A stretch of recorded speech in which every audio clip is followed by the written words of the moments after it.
ziua și bine v-am găsit pe canalul meu. Astăzi ne jucăm Brawl Stars. Pentru cei care așteaptă o serie de Minecraft, nu cred că să mai fac, că nu mai am harta respectivă. Aș putea face una nouă, nu știu, o să văd. Dar acum să ne concentrăm pe Brawl Stars. Astăzi aș vrea să fac niște emisiuni cu gaz. Ar fi astea două. Adică astea două de sus cu gaz. Asta care de jos cu Defend 9 Enemies. Poate. Și nu știu, văd eu ce mai fac. Oricum, eu aștept să se facă sezonul nou. Pentru că o să primim atunci, nu o să mai, o să încerc să iau toate chestii până la 20, adică până aici. Și să fac un videoclip special cu un unboxing. Da, să nu mai vorbim și să trecem direct la meciuri. Așa.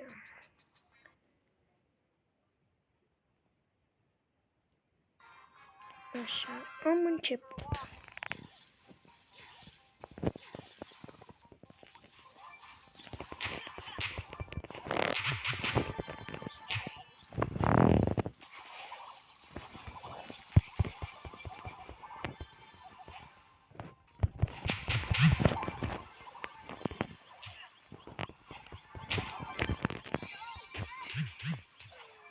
Aoleu, ce nabăs.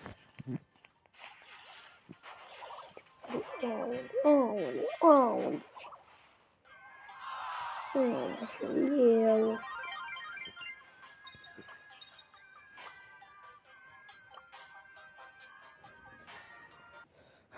Hai să continuăm, sper să-mi dea un coechipier mai bun. De data asta, bine, dar harta asta pot să zic că nu e chiar așa bună pentru gaz, adică, serios acum.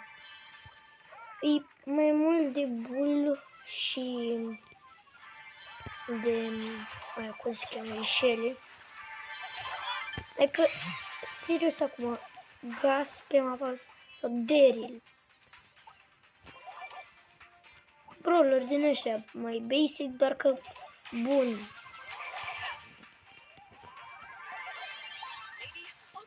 Eram sigur de asta.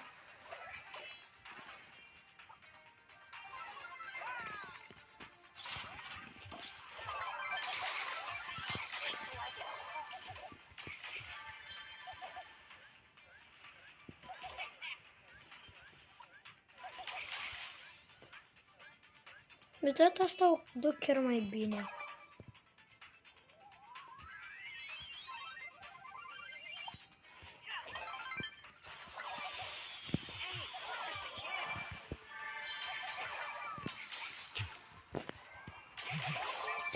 Eram pierdut și acest meci.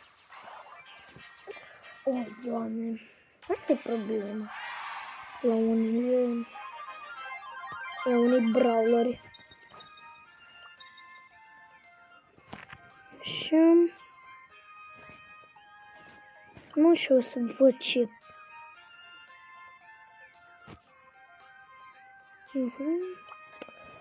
Hai că nu-s chiar așa grele misiunile.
Aoleu, la băs!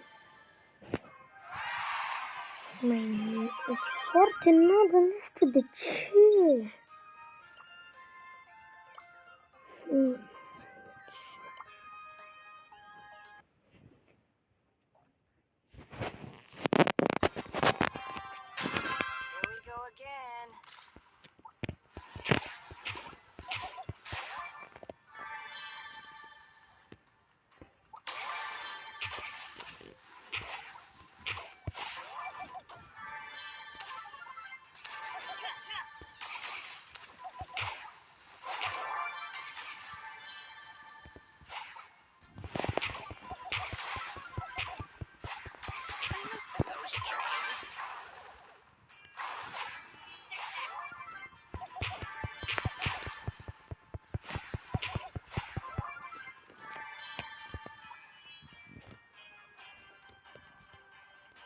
Dacă voi știți ce face ultimata, adică eu nu-mi dau prea bine seama ce face ultimata.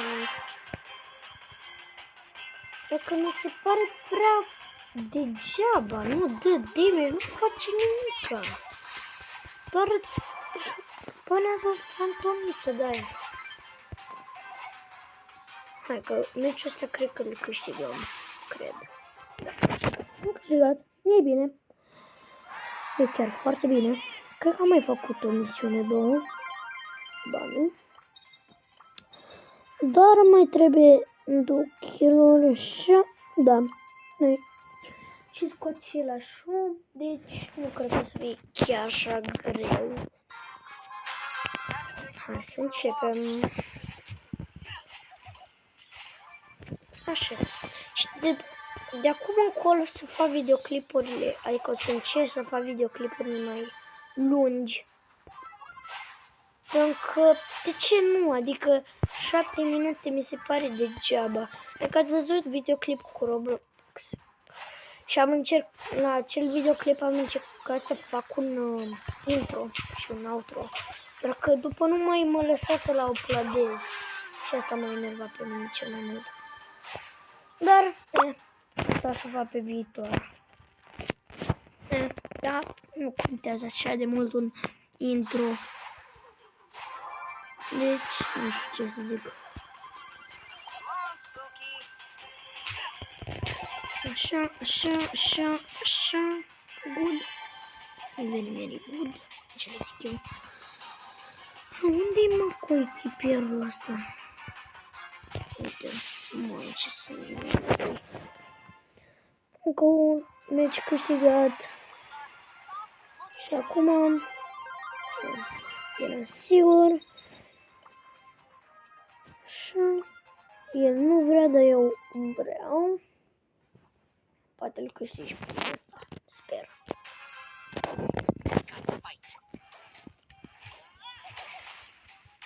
Mamă, așa.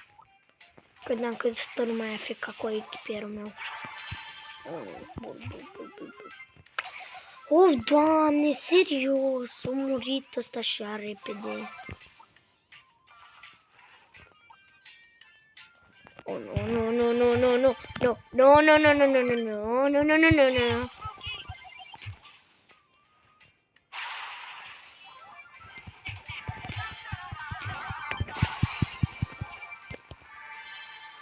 Mamă, chiar good. Bine, hai, dai, bine! Bravo, băi! Bine, bă, cu un rus și abia acum am dau seama. Bă, un rus chiar foarte bun, pot să zic. Și a rămas cu aia 2 de la început, deja știu. Care cel mai probabil stau că e undeva. Și asta e clar. Bă, nu sunt acești playeri. Sunt alții, dar măcar e mai bine dacă sunt alții, că sunt chiar mai slabi ăștia. Deci ăilalți erau Bull și Shelly. Și asta e problema. Că dacă erau ăia, era mult mai greu pentru noi să-i batem.